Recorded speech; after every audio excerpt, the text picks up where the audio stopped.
ಇವತ್ತಿನ ವಿಡಿಯೋದಲ್ಲಿ ತುಂಬಾನೇ ಮೈಲ್ಡ್ ಫ್ಲೇವರಲ್ಲಿ ಹಾಗೂ ತುಂಬಾನೇ ರುಚಿಯಾಗಿ ಮಕ್ಕಳ ಟಿಫನ್ ಬಾಕ್ಸ್ ಹಾಗೂ ಲಂಚ್ ಬಾಕ್ಸ್ಗಳಿಗೆ ತುಂಬಾನೇ ಸಿಂಪಲ್ ಆಗಿ ಯಾವ ರೀತಿ ಮೆಂತ್ಯ ಪಲಾವ್ನ ಮಾಡ್ಕೊಳ್ಳೋದು ಅಂತ ತಿಳಿಸ್ಕೊಡ್ತಾ ಇದ್ದೀನಿ. ಈ ಮೆಂತ್ಯ ಪಲಾವ್ ರುಚಿ ಅಂತೂ ತುಂಬಾನೇ ಟೇಸ್ಟಿಯಾಗಿರುತ್ತೆ.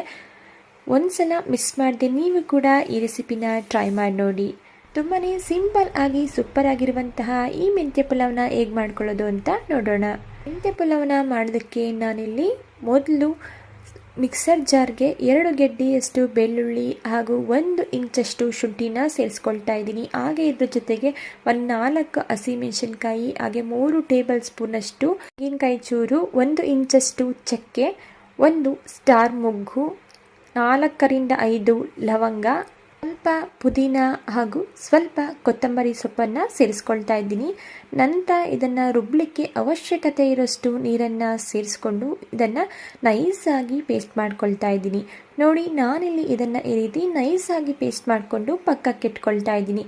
ನಂತರ ನಾನಿಲ್ಲಿ ಮೆಂತ್ಯ ಪಲಾವ್ನ ಮಾಡೋದಕ್ಕೆ ಒಂದು ಅರ್ಧ ಕಟ್ನಷ್ಟು ಮೆಂತ್ಯ ಸೊಪ್ಪನ್ನು ಈ ರೀತಿ ಬಿಡಿಸಿ ವಾಶ್ ಮಾಡಿ ಇಟ್ಕೊಂಡಿದ್ದೀನಿ. ನೋಡಿ, ನಾನು ಇಲ್ಲಿ ಎಲೆಗಳನ್ನ ಮಾತ್ರ ಬಳಸ್ಕೊಳ್ತಾ ಇದ್ದೀನಿ. ನಿಮಗೆ ಬೇಕು ಅಂತ ಹೇಳಿದ್ರೆ ಕಡ್ಡಿನೂ ಸಹ ಬಳಸ್ಕೋಬೋದು. ಇದನ್ನು ಪಕ್ಕಕ್ಕೆ ಇಟ್ಕೊಂಡು ನಂತರ ನಾನಿಲ್ಲಿ ಒಂದು ಬೌಲ್ಗೆ 2 ಗ್ಲಾಸ್ನಷ್ಟು ರೈಸನ್ನು ಸೇರಿಸ್ಕೊಳ್ತಾ ಇದ್ದೀನಿ. ನಾನಿಲ್ಲಿ ಅರ್ಧ kgಯಷ್ಟು ನಾರ್ಮಲ್ ಊಟಕ್ಕೆ ಬಳಸುವಂತಹ ಬುಲೆಟ್ ರೈಸನ್ನು ತೆಕ್ಕೊಂಡಿದ್ದೀನಿ. ನಂತರ ಇದಕ್ಕೆ ನೀರನ್ನು ಸೇರಿಸಿ ಒಂದು 2ರಿಂದ 3 ಸಾರಿ ವಾಶ್ ಮಾಡಿಕೊಂಡು ಅಕ್ಕಿ ಮುಳುಗುವಷ್ಟು ನೀರನ್ನು ಸೇರಿಸಿ ಒಂದು 10 ನಿಮಿಷಗಳ ಕಾಲ ಇದನ್ನು ನೆನೆಯಲಿಕ್ಕೆ ಬಿಡ್ತಾ ಇದ್ದೀನಿ. ನಾವು ಇನ್ನೇನು ಅಡುಗೆನ ಸ್ಟಾರ್ಟ್ ಮಾಡ್ತೀವಿ ಅನ್ನೋಬೇಕಾದ್ರೆ ನಾವು ಅಕ್ಕಿನ ನೆನೆಸ್ಕೊಂಡ್ರೆ ಸಾಕು, ಜಾಸ್ತಿ ನೆನೆಸೋ ಅವಶ್ಯಕತೆ ಇಲ್ಲ. ಈಗ ಇದನ್ನು ಪಕ್ಕಕ್ಕೆ ಇಟ್ಕೊಳ್ತಾ ಇದ್ದೀನಿ. ನಾನಿಲ್ಲಿ ಮೆಂತ್ಯ ಪಲಾವ್ನ ಮಾಡೋದಕ್ಕೆ ಒಂದು ಕುಕ್ಕರ್ನ ಇಟ್ಕೊಂಡಿದ್ದೀನಿ. ಕುಕ್ಕರ್ ಬಿಸಿಯಾಗಿದ್ದಂಥ ಇದಕ್ಕೆ 3 ಟೇಬಲ್ ಸ್ಪೂನಷ್ಟು ಎಣ್ಣೆನ ಸೇರಿಸ್ಕೊಳ್ತಾ ಇದ್ದೀನಿ. ಎಣ್ಣೆ ಬಿಸಿಯಾಗಿದ್ದಂಥ ಇಲ್ಲಿ ಓಲ್ ಗರಂ ಮಸಾಲ ಸ್ಪೈಸಸ್ನ ಸೇರಿಸ್ಕೊಳ್ತಾ ಇದ್ದೀನಿ. ಅದ್ರ ಜೊತೆಗೆ ನಾನಿಲ್ಲಿ ಸ್ಲೈಸಾಗಿ ಕಟ್ ಮಾಡ್ಕೊಂಡಿರುವಂತಹ 2 ಈರುಳ್ಳಿನ ಸೇರಿಸ್ಕೊಂಡು ಈರುಳ್ಳಿ ಸ್ವಲ್ಪ ಕಲರ್ ಚೇಂಜ್ ಆಗಿ ಸಾಫ್ಟ್ ಆಗೋವರೆಗೂ ಫ್ರೈ ಮಾಡ್ಕೊಳ್ತಾ ಇದ್ದೀನಿ. ಈಗ ಈರುಳ್ಳಿ ಕಲರ್ ಚೇಂಜ್ ಆಗಿ ಸಾಫ್ಟ್ ಆಗಿದೆ, ನೀವೇ ಇಲ್ಲಿ ನೋಡ್ತಾ ಇರ್ಬೋದು. ಈ ಟೈಮಲ್ಲಿ ನಾವು ಬಿಡಿಸಿಟ್ಕೊಂಡಿರುವಂತಹ ಮೆಂತ್ಯ ಸೊಪ್ಪನ್ನು ಸೇರಿಸ್ಕೊಳ್ತಾ ಇದ್ದೀನಿ. ಮೆಂತ್ಯ ಸೊಪ್ಪನ್ನು ಸೇರಿಸಿದ ನಂತರ ಸ್ವಲ್ಪ ಅರಿಶಿಣದ ಪುಡಿನ ಸೇರಿಸ್ಕೊಂಡು 2ರಿಂದ 3 ನಿಮಿಷಗಳ ಕಾಲ ಎಣ್ಣೆಯಲ್ಲಿ ಚೆನ್ನಾಗಿ ಮೆಂತ್ಯ ಸೊಪ್ಪನ್ನು ಫ್ರೈ ಮಾಡ್ಕೊಳ್ತಾ ಇದ್ದೀನಿ. ಈ ರೀತಿ ಫ್ರೈ ಮಾಡೋದ್ರಿಂದ ಮೆಂತ್ಯ ಸೊಪ್ಪು ಕಹಿ ಬರೋದಿಲ್ಲ. ನೆಕ್ಸ್ಟ್ ಇದಕ್ಕೆ 2 ಕಟ್ ಮಾಡ್ಕೊಂಡಿರುವಂತಹ ಟೊಮೊಟೊ ಹಣ್ಣನ್ನು ಸೇರಿಸ್ಕೊಂಡು ಟೊಮೊಟೊ ಸಾಫ್ಟ್ ಆಗೋವರೆಗೂ ಇದನ್ನು ಸಹ ಫ್ರೈ ಮಾಡ್ಕೊಳ್ತಾ ಇದ್ದೀನಿ. ಟೊಮೊಟೊ ಸಾಫ್ಟ್ ಆಗಿದ ನಂತರ ಇದಕ್ಕೆ ನಾವು ಗ್ರೈಂಡ್ ಮಾಡಿ ಇಟ್ಕೊಂಡಿರುವಂತಹ ಮಸಾಲ ಪೇಸ್ಟ್ನ ಸೇರಿಸ್ಕೊಳ್ತಾ ಇದ್ದೀನಿ. ಮಸಾಲ ಪೇಸ್ಟ್ನ ನಾವಿಲ್ಲಿ ಹಸಿಯಾಗಿಯೇ ರುಬ್ಕೊಂಡಿರೋದ್ರಿಂದ ಮೀಡಿಯಂ ಫ್ಲೇಮಲ್ಲಿ ಒಂದು 2ರಿಂದ 3 ನಿಮಿಷ ಚೆನ್ನಾಗಿ ಫ್ರೈ ಮಾಡ್ಕೊಳ್ತಾ ಇದ್ದೀನಿ. ನೀವೇ ಇಲ್ಲಿ ನೋಡ್ತಾ ಇರ್ಬೋದು, ಮಸಾಲೆ ಕೂಡ ಈಗ ಚೆನ್ನಾಗಿ ಫ್ರೈ ಆಗಿದೆ. ಈಗ ಎಣ್ಣೆ ಕೂಡ ರಿಲೀಸ್ ಆಗ್ತಾ ಇದೆ. ನೋಡಿ, ನಾನು ಈ ಗ್ಲಾಸ್ನಲ್ಲಿ 2 ಗ್ಲಾಸ್ನಷ್ಟು ಅಕ್ಕಿನ ತಗೊಂಡಿದ್ದೀನಿ. ಅದೇ ಗ್ಲಾಸ್ನಲ್ಲಿ ನಾನು ಅಳತೆ ಮಾಡಿಕೊಂಡು 4 ಗ್ಲಾಸ್ನಷ್ಟು ನೀರನ್ನು ಸೇರಿಸ್ಕೊಳ್ತಾ ಇದ್ದೀನಿ.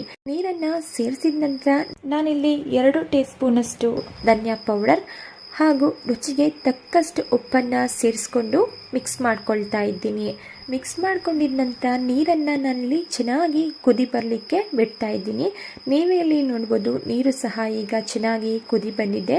ಈ ಟೈಮಲ್ಲಿ ನಾನು ತೊಳೆದಿಟ್ಕೊಂಡಿರುವಂತಹ ರೈಸ್ನ ಸೇರಿಸ್ಕೊಳ್ತಾ ಇದ್ದೀನಿ. ನಾನಿಲ್ಲಿ ನಾರ್ಮಲ್ ಊಟಕ್ಕೆ ಬಳಸುವಂತಹ ರೈಸ್ನ ತಗೊಂಡಿದ್ದೀನಿ. ಇದು ಪರ್ಫೆಕ್ಟಾಗಿ ಅರ್ಧ kg ಇದೆ. ರೈಸನ್ನು ಸೇರಿಸಿದ ನಂತರ ಒಮ್ಮೆ ನೀಟಾಗಿ ಮಿಕ್ಸ್ ಮಾಡಿಕೊಂಡು ಚೆನ್ನಾಗಿ ಇದನ್ನು ಕುದಿ ಬರಲಿಕ್ಕೆ ಬಿಡ್ತಾ ಇದ್ದೀನಿ. ಕುದಿ ಬಂದಿದ ನಂತರ ಇದಕ್ಕೆ 1 ಟೇಬಲ್ ಸ್ಪೂನಷ್ಟು ತುಪ್ಪನ ಸೇರಿಸಿ ಮಿಕ್ಸ್ ಮಾಡಿಕೊಂಡು ಕುಕ್ಕರ್ ಕ್ಯಾಪ್ನ ಕ್ಲೋಸ್ ಮಾಡಿ ಮೀಡಿಯಂ ಫ್ಲೇಮಲ್ಲಿ 2 ವಿಷಲ್ ಆಗಲಿಕ್ಕೆ ಬಿಟ್ಟಿದ್ದೀನಿ. ಈಗ 2 ವಿಷಲ್ ಆಗಿದೆ, ಪ್ರೆಷರ್ ಕೂಡ ರಿಲೀಸ್ ಆಗಿದೆ. ನಾನಿಲ್ಲಿ ಕುಕ್ಕರ್ ಕ್ಯಾಪ್ನ ಓಪನ್ ಮಾಡ್ತಾ ಇದ್ದೀನಿ. ನೀವೇ ಇಲ್ಲಿ ನೋಡ್ಬೋದು ಎಷ್ಟು ಸೂಪರ್ ಆಗಿರುವಂತಹ ಮೆಂತ್ಯ ಪಲಾವ್ ತುಂಬಾ ಸಿಂಪಲ್ ಆಗಿ ಮೈಲ್ಡ್ ಫ್ಲೇವರಲ್ಲಿ ರೆಡಿಯಾಗಿದೆ ಅಂತೇಳಿ ಆಫೀಸ್ ಲಂಚ್ ಬಾಕ್ಸ್ಗೆ ಹಾಗೂ ಮಕ್ಕಳ ಲಂಚ್ ಬಾಕ್ಸ್ಗೆ ಮಾಡಿಸಿದಂತಹ ರೆಸಿಪಿ ತುಂಬಾ ಈಸಿಯಾಗಿ ಮಾಡ್ಕೋಬೋದು. ನೀವು ಕೂಡ ಮಿಸ್ ಮಾಡದೆ ಈ ರೆಸಿಪಿನ ಟ್ರೈ ಮಾಡಿ ನೋಡಿ. ಈ ರೀತಿ ಕುಕ್ಕರ್ ಕ್ಯಾಪನ್ನು ಓಪನ್ ಮಾಡಿದ ನಂತರ ತುಂಬ ಇದನ್ನು ಮಿಕ್ಸ್ ಮಾಡ್ಕೊಳ್ಳೋದಕ್ಕೆ ಹೋಗಬಾರ್ದು. ರೈಸು ಮುದ್ದೆ ಆಗಿಬಿಡುತ್ತೆ. ಎಷ್ಟು ಬೇಕೋ ಅಷ್ಟು ಮಿಕ್ಸ್ ಮಾಡ್ಕೋಬೇಕು. ನೋಡಿ, ಈಗ ರೆಡಿಯಾಗಿರುವಂತಹ ಮೆಂತ್ಯ ಪಲಾವ್ನ ನಾನಲ್ಲಿ ಒಂದು ಪ್ಲೇಟ್ಗೆ ಸರ್ವ್ ಮಾಡ್ಕೊಳ್ತಾ ಇದ್ದೀನಿ. ಟೇಸ್ಟಲ್ಲಿ ಯಾವುದೇ ರೀತಿಯ ಕಾಂಪ್ರಮೈಸ್ ಇರೋದಿಲ್ಲ. ಇದಕ್ಕೆ ಬೆಸ್ಟ್ ಕಾಂಬಿನೇಷನ್ ಆಗಿ ನಾನಿಲ್ಲಿ ಮೊಸರು ಬಜ್ಜಿನ ಸರ್ವ್ ಮಾಡ್ಕೊಂಡಿದ್ದೀನಿ.